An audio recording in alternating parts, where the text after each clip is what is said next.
pasado muchas cosas juntos, muchas experiencias, pero Lipe definitivamente, periodista de profesión, es uno de los que más ha avanzado en un plano que se llama la investigación histórica y la producción intelectual de temas relacionados con el periodismo. Una vez incluso yo me gradué con la tesis Periodismo Radiofónico. Lipe y yo fuimos prácticamente productores. Lipe me ayudó muchísimo con esa tesis, más luego él produjo un estudio sobre periodismo radiofónico en la República Dominicana. Fueron de las primeras tesis. De las primeras tesis. La mía era el número 9 o 10, la tuya era 6 o 7. Así es. Sí. De las primeras tesis que se elaboraron. Bien, pero Lipe produjo esta obra, ha producido muchísimas obras. No nos vamos a distraer en las otras obras. Queremos hablar de Radio Caribe. De Radio Caribe. Mire, produjo esta obra, ustedes ven. Salió por primera vez en qué año, 2008. Lipe? 2008. Y se agotó tan rápidamente que ha tenido que reimprimirla. Primera cosa que hay que precisar, buenos días ante todo. Lipe, ¿la realimentaste o es el mismo texto? No, una segunda edición corregida y ampliada. Siempre hay algo que corregir, se van algunos errorcitos. Y ampliada, tiene ahí un interrogatorio del Servicio de Inteligencia Militar al cantante Fernando Casado, que era parte del staff de Radio Caribe, y entonces una amante de él lo denunció como antitrujillista, que escuchaba estaciones de radio fuera, y entonces él fue sacado de Radio Caribe y llevado al CIM para fin de interrogatorio. Pero era cierto que era un militante antitrujillista. Entonces él mismo me consiguió el interrogatorio hace un par de años y me lo suministró. Ahí hay una correspondencia que me envió Cuchito Álvarez, que era director al momento de morir del periódico Hoy. Y director de Radio Caribe. Fue director de Radio Caribe y director del diario La Nación. Y una de las estrellas, vamos a decir, de Radio Caribe, porque él, además de que durante un tiempo escribió comentarios, él también hacía comentarios. Y nada, entonces me envió una correspondencia haciéndome algunas aclaraciones sobre algunos datos, etcétera. Muy bien. Originalmente iba a ser publicado con unas notas aclaratorias mías, rebatiéndole parte de lo que estaba ahí, pero en eso ocurrió el deceso de él. Entonces hay que respetar la memoria de las personas. Yo no puedo quitar todas las notas porque él no me podría responder. Y así sí es bueno, ¿verdad? Sí. Entonces usted le dejó su texto completo sin como quiera yo, sin las aclaraciones. Sin las aclaraciones. Qué bien, porque la verdad que estos son temas muy polémicos. Acuérdense cuando salió el primer libro, como dice Lipe, la primera edición de este libro, en el 2008, eso generó una tremenda discusión. Son temas muy recientes, porque fíjense ustedes, Radio Caribe, que sobrevivió luego, porque luego pasó a manos privadas, decían, pero ligada más o menos a la familia de Trujillo. Bueno, lo que sucedió fue que Radio Caribe sale con la frecuencia de Radio Handicap, que era de José Martí Otero. Realmente era de su propiedad, no tenía que nada ver con nada de asuntos políticos, y era exitoso en campo de la publicidad, en los asuntos radiofónicos. Bueno, entonces fue escogido para dirigir a Radio Caribe. Se utilizó la frecuencia de Radio Handicap, que estaba en los 860 metros, vamos a decir, en el centro del dial, cuando el imperio de la radiodifusión era la transmisión AM, no FM. No FM. Claro, Radio Caribe salió con 50 kilos. 50 kilos. Con banda internacional. Tenía un lema que decía, la voz antillana que le da la vuelta al mundo. Tú tienes que recordarla. Pero claro. Porque tú eres PM, igual que yo, tú eres pasado meridiano. Pero incluso la única emisora parecida a esa en América era la voz de Radio Swan de la CIA, que operaba ya en el área del sudeste asiático. Misma potencia, 50 kilos. Igual, las únicas dos estaciones de radio en América que tenían ese gran potencial. Precisamente cuando se produce la invasión antifidelista de Bahía de Cochino, Trujillo, que tenía ya una alianza táctica con Fidel Castro, Johnny Abe instruye para que se le dé apoyo radiofónico, apoyo propagandístico a la fuerza defensora castrista. Entonces, Radio Caribe contrarrestó la propaganda de Radio Swan, alentando la calle de Trujillo. Bueno, Euclides Gutiérrez Félix, que era parte del staff de Radio Caribe, que tenía una sesión de comentarios internacionales, es un apólogo, ¿no? Yo lo defino como un apólogo de Radio Caribe. Escribió en una ocasión varios artículos y él resaltaba esa gran labor, lo que él llamaba un palo noticioso, esas primicias noticiosas, etcétera, etcétera. Como en ese momento hay que ubicar bien a Euclides. En ese momento él era solo periodista, nada más periodista. Había sido periodista en Santiago, había estado en La Información, había estado en varios diarios. Entonces vino a la capital y trabajaba periodismo. Ella estaba también Gregorio García Castro, García Castro. Estaba ahí también. Entonces, el reportero que se iniciaba, pero bastante habilidoso, muy destacó. Inteligente. Todos ellos se destacaron desde esa ocasión.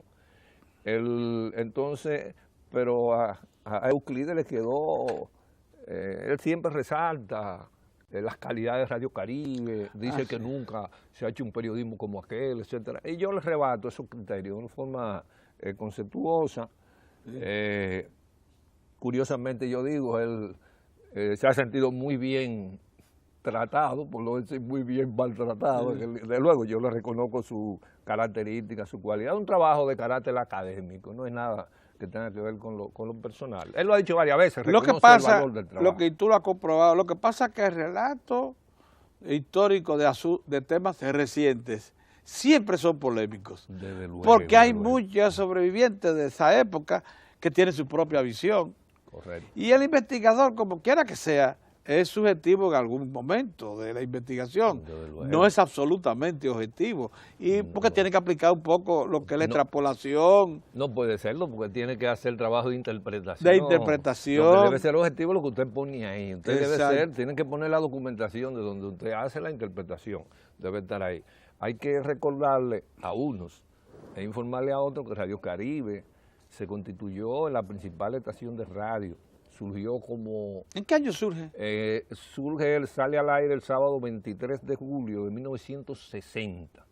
Y luego es incendiado el 7 de julio de 1961 a 35, 36 Poca duración, 39 días después de la muerte de Trujillo. No, porque luego ella continuó funcionando. Sí, después pasó a manos de... Entonces, bueno, posteriormente, luego que regresa, se tuvo que ir al exilio porque era del staff trujillista. Todo el equipo se fue, sí. Martí Otero, Cuchito, toda esa gente. Sí. Salomón San Espejo, bueno, todo. Cuando él regresa, Martí Otero reclama la propiedad de la frecuencia. Eso fue en el 62 y va avanzado. En el gobierno de Bosch. En el gobierno, el 63. Y comenzaron, él inició un proceso y finalmente le fueron asignados porque eso era legalmente suyo. Sí. Entonces él negocia se dice que con el general Neyni Balseija, que entonces... Y Salomón San pasa a ser...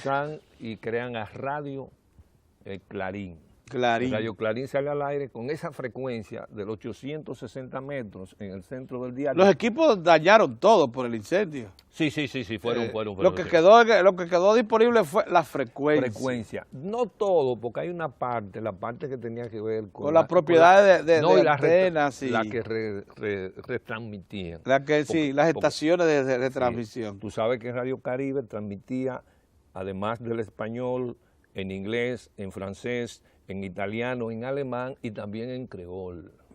Así es. Sí, y tenía estaciones repetidoras en Santiago, en Barahona, en San Juan de la Maguana, en Dajabón y creo que en Pedernales también. O sea, tenía abarcaba todo el territorio nacional y tenía una programación de primera. Algunas de esas estaciones nos quedaron a nosotros, a la Corporación Estatal de Radio y Televisión. Sí, creo que pasaron a ser. Sí. Bueno, porque esos bienes eran de los Trujillo, había una ley de confiscación. Pero fíjese usted, con nosotros, en tiempos de Trujillo, o sea, de lo que hace 50 años, teníamos una vocación internacionalista de la política. Sí. Y la ejecutábamos. Desde luego. No, Trujillo siempre desarrolló una política de Estado, no solo de carácter nacional, sino preponderantemente de carácter internacional. No se hubiese podido sostener en el poder si no hubiese desarrollado una política de Estado sostenida con sus frutos, ¿verdad? unos agrios, otros amargos. Generó respeto, temor, todo eso en muchos gobiernos de América Latina. Sí, evidentemente. Sí. No, era una potencia, podría decirse que era una potencia la caribeña importante. Política caribeña, antes del surgimiento del gobierno del régimen de Fidel Castro. No, realmente era una potencia militar. Ningún país del área del Caribe, y yo te diría que de fuera del área del Caribe, a excepción como es lógico de Venezuela, de Brasil, de Argentina y probablemente de Chile, no estoy convencido, era la mayor potencia militar, con el mayor potencial de defensa y ofensa aérea, también marítima, y con un ejército que era ocupante de todo el territorio. La gente debe saber que la Fuerza Aérea Dominicana a la muerte de Trujillo era una de las más avanzadas de la región. Tenía más de 100 aparatos. Más de 100 aparatos. Tenía. Y pero además una vez que aunque usadas ya eran las más modernas que existían de la región, de los ejércitos militares de la región. Oye, a los expedicionarios del 14 de junio del 59 los bombardearon. Eso parece, hoy es increíble que se le ocurra el lanzamiento de casi 100 bombas de 500. De 500 libras. Entonces eso caía, ahí están los cráteres todavía. Ahí eso abre un cráter. Era una guerra, aquello fue se aplicó todos los conceptos de una guerra contra los expedicionarios, todo. Apabullante. Y aviones que venían de la Segunda Guerra Mundial, todavía, muchos de ellos de la última generación tecnológica. Moderno, tenía una mezcla. Además de algunos modernos. Además caballos. Los vampiros. Desde bobería, un fusil Mauser que viene desde poco antes, ya de la Primera Guerra Mundial, te da un balazo y te mata como uno moderno. No. Pero mira, a una distancia de 1 kilómetro probablemente te alcance un Mauser. Tú eres un investigador. Esos aviones mataban. Sí, tú eres un investigador y académico, escritor, incluso impresor importante, o sea, un hombre dedicado ya a la producción de ideas y a la captura de información. ¿Qué te lleva a ti a capturar la historia de Radio Caribe? Propósito. Bueno, porque Radio Caribe, yo lo vi primero, en el estudio de la comunicación social. Tú sabes que yo tengo varios libros de texto, una introducción a la ciencia de la comunicación social de mi autoría, curso de periodismo, la entrevista en 10 lecciones, etcétera, etcétera. Entonces, yo sabía bien, tenía información, además de que yo había sido testigo, ¿verdad? No participativo, fuimos testigos todos. Siempre recuerdo, se me quedó grabado la quema de Radio Caribe. Bajamos allá, y la vimos. Bajamos, primero lo vi desde el techo de mi casa y luego bajé allá. Había estado en el parque, en la inauguración del local del PRD el 7 de julio, que de ahí fue que corrieron hacia abajo a quemar, pero yo me fui antes de la terminación, porque era la inauguración del local, no era un típico meeting como suele decirse. Entonces me fui para mi casa, luego de allá vi la humareda y ese es el inicio. Ahí se perdió el miedo, eran 39 días luego de la muerte de Trujillo. Ahí se perdió el miedo porque fue fue la gran movilización que fue se impresionante. Produjo. Y con los Trujillos aquí todavía. Y quemando una emisora que era el símbolo del trujillismo. Era el símbolo del Trujillo. Habían dos símbolos, que era que se denominaba La Voz Dominicana y Radio Caribe. Así es. Pero La Voz Dominicana no era rechazada ni odiada, tú lo sabes. Pero Radio Caribe sí, porque era un terrorismo oral, o un terrorismo mediático, como decimos hoy, el que se ejercía desde ahí. Se insultaba a los sacerdotes, que tenían una campaña contra la tiranía de Trujillo, como era lógico ya en la etapa final. Se atacaba duramente a los Estados Unidos, que también le tenían la prueba puesta para lograr el derrocamiento de Trujillo, y a todos los grupos, y a Betancourt ni se diga. La emisora se inaugura un día antes de cumplirse un mes del atentado que Trujillo ordenó contra Rómulo Betancourt, que se salvó un hilo. Eso fue el 24 de julio, no, perdón, 24 de junio de 1960. Entonces, cumpliéndose un mes, podríamos decir, porque los pájaros él lo quería inaugurar al mes como en forma simbólica, pero que hay un domingo y lo inauguró el sábado, el 23 de junio del 60, para contrarrestar también lo que se le venía encima por ese atentado. Sí. No era una programación de primera, además, porque no era todo política. Era una programación romántica, yo la reproduzco ahí, de carácter de alto nivel educativo. Estaba bien diseñada para lograr un público cautivo. Que fuera un amplio espectro, el gobierno un amplio espectro de público. Exacto. Pero ahí mismo se colaba la denuncia terrible. No, ahí había unos comentarios de Santiago Lamela Geler, denominado Observatorio No Romano Dominicano, porque hay un periódico famoso, Observatorio Romano, sí. Entonces decía no romano, no dominicano, y era para denigrar a los curas, a los sacerdotes. Él fue un as también algunos intelectuales antitrujillistas. De Goebbels, de Radio También Caribe. algunos intelectuales antitrujillistas y fundamentalmente a la figura que estaba en el exilio. Sí, no, atacaba y le tenía una campaña a Balaguer sostenida para que renunciara, desde luego. Hasta a Balaguer se le puso una campaña permanentemente. Durante todo ese periodo. Sí, Balaguer se juramentó desde antes de su vida. Con Trujillo vivo, ¿eh? Sí, Trujillo hizo que renunciara el Negro Trujillo. Balaguer era el vicepresidente porque estaba la conferencia de cancilleres que finalmente condenaron al país al aislamiento económico el 24 de agosto. Entonces, el 3 de agosto, como dando señales de que iba a haber una democratización, Balaguer fue juramentado como presidente de la República y al otro día iniciaron una campaña contra él para que renunciara. Oye, tú podías caminar por las calles, tú tienes que recordarlo, y la gente escuchaba a Santiago Lamela Geler. Ah, ¿no? Porque era hiriente y además una voz muy tremendo, locutor tremendo, intelectual de primera. Hay que reconocer también que todo el staff de dirección de Radio Caribe eran intelectuales de primera. De alta calidad intelectual. Y si no, gente que ya se proyectaba. Luego llenaron, fue un elenco que llenó, vamos a decir que ejerció el liderazgo de gran parte de la comunicación. De la comunicación en su momento. Sí, bueno, ahí estuvo Euclides, y de la política también, Euclides Gutiérrez Félix, Gregorio García Castro, Goyito, Cepeda estuvo ahí, Fernando Casado, Rafael Solano, todo.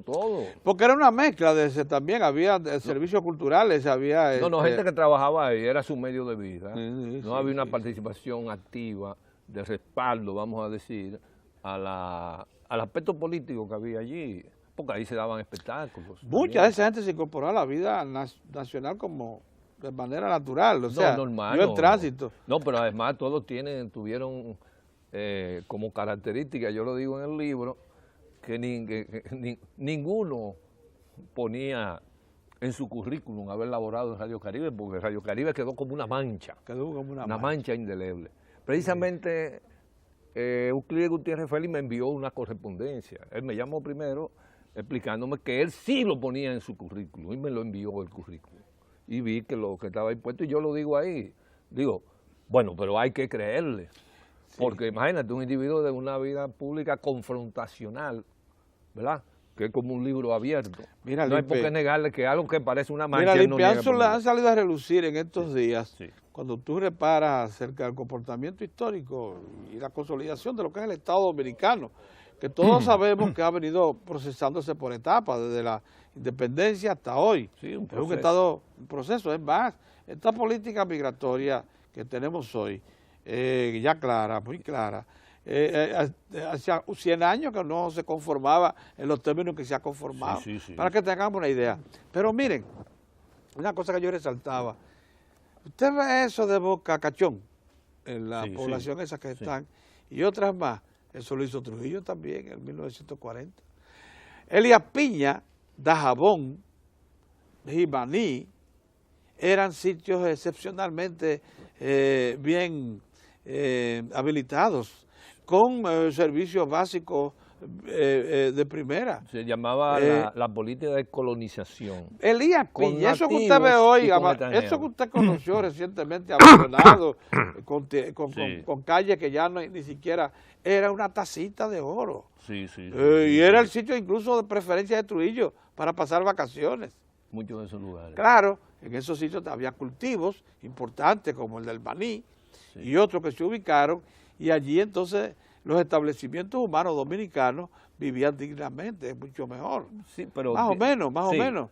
Pero el esfuerzo de Trujillo por mandar personal, primero por construir... Dominicanizar la frontera. Dominicanizar la frontera es exactamente una de las cosas buenas de la dictadura que hay que replicar, porque no todo lo que hizo Trujillo fue malo. Yo diría que fueron de las cosas que resultaron buenas, porque realmente en el fondo del accionar de Trujillo, aparte de su interés y su necesidad del control político, de la asunción del territorio, de asumir el territorio y controlarlo políticamente, estaba en el fondo también, estaba los beneficios económicos. También, claro, eso constituía una oportunidad de negocio para él. Cada una de esas políticas constituía una oportunidad de negocio. Que Trujillo era el productor de los aceites comestibles. Así es. Si la zona era productora de maní, entonces venía la colonización, el trazado de los caminos, todo era vinculante. Sí, además el ejército estaba esencialmente orientado a vigilar la frontera, y los puestos fronterizos eran de verdad, los controles. La gente está hablando, sería casi imposible controlar la frontera, pero se controló. El tiempo Trujillo se controló la frontera, que no le quepa ninguna duda a nadie. Bueno, pero tú no has oído una especie como yo le digo de cuasi chiste, refiriéndose a los militares, que en la época de Trujillo lo mandaban a la frontera como castigo. Sí. Porque entonces que los caminos eran malos y irse para allá no había esos polos de urbanización como los hay hoy, que tú llegas con un hotelito, está allí. No, lo mandaban a la frontera como castigo. Y ahora dicen que lo mandan como beneficio. Sí, por razones de negocios. De negocio, para que pique. Te voy a mandar para la frontera un año para que pique bien. De todas maneras, este libro, Radio Caribe, eso hay que tú lo pones. No, lo pusimos en circulación durante el mes de abril, no un acto formal, sino anunciándolo al público. Que se sepa que está disponible en las principales librerías, como dicen. A precios razonables. Librería Trinitaria, Librería Luna, librería filantrópica, librería Avante, etcétera, etcétera. Su precio es 500 pesos, un libro que tiene unas 400 páginas. No, pero muy bien, precio en papel bond, o sea que no va a deteriorar. Cáscara de Huevo es un libro impreso digitalmente, que es mucho más costoso, etcétera. Un libro de eso normalmente en el mercado como está hoy debe andar por los 700 pesos. Sin embargo, usted lo ofrece a 500. A 500 al público. Para que la gente se aproveche. Claro, Lipe lo puede hacer porque él es impresor. Él sí puede. Nosotros si hiciéramos el propósito de sacar lo mismo, nos costaría un dinero. Sí, tendría que venderlo como a 700 porque si le doy una explicación al público rápido, un libro así te podría costar a ti, te saliste cada uno a 300 pesos. Si le calcula el 30% mínimo al librero de 500, 5 por 3 son 15, son 150, 450, lo venden a 500, tú vas a recibir 50. Pero miren, la importancia que tiene este libro de retrotraernos a los tiempos de Radio Caribe es que advertirnos a la sociedad dominicana que a esos planos no debemos llegar en la comunicación. Ese mundo murió. Ese plano no debemos llegar, aunque hay algunas iniciativas de comunicación en la radio fundamentalmente que se están aproximando ya a Radio Caribe. Sí, con fines pecuniarios, como sabemos. Y además de denigración pública y de detractaciones. Pero hay que tener cuidado porque esto fue el colmo. Radio Caribe estaba frente a lo que es hoy el Parque Eugenio María de Hostos, donde está el Ministerio de Cultura detrás, porque ahí estaba, primero en ese local el partido. No, sí, ahí estaba el Partido Dominicano donde está el Ministerio de Cultura, y atrás ellos tenían el Instituto Trujilloniano. Sí, así entonces, fue reformado, adaptado, y ahí en la portada del libro está el local. ¿Qué desapareció con el incendio? Con el incendio fue destruido. Fue destruido. Bien, Blipe, muchas gracias por venir con nosotros y llamarnos la atención acerca del pasado reciente. Porque eso es reciente, muchos de nosotros lo vivimos. Y advertirnos acerca de que esas distorsiones la sociedad dominicana debe procurar mantenerse lejos de ellas porque no dejaron buena herencia, independientemente de que el ejercicio de Radio Caribe intentó compensar con servicios públicos. El motivo principal, que era político, fue denigrante. No, era denigrante, denigraba a las personas, a los sacerdotes, a naciones amigas. Ese tipo de práctica de la información no debemos repetirla. Por eso deben estar consignadas en libros para que no se nos olvide. Muchas gracias. Muy bien, gracias a ustedes. Ahí está Lalo con los deportes. Vamos a darle paso a Lalo para que él nos ponga al día en los eventos deportivos.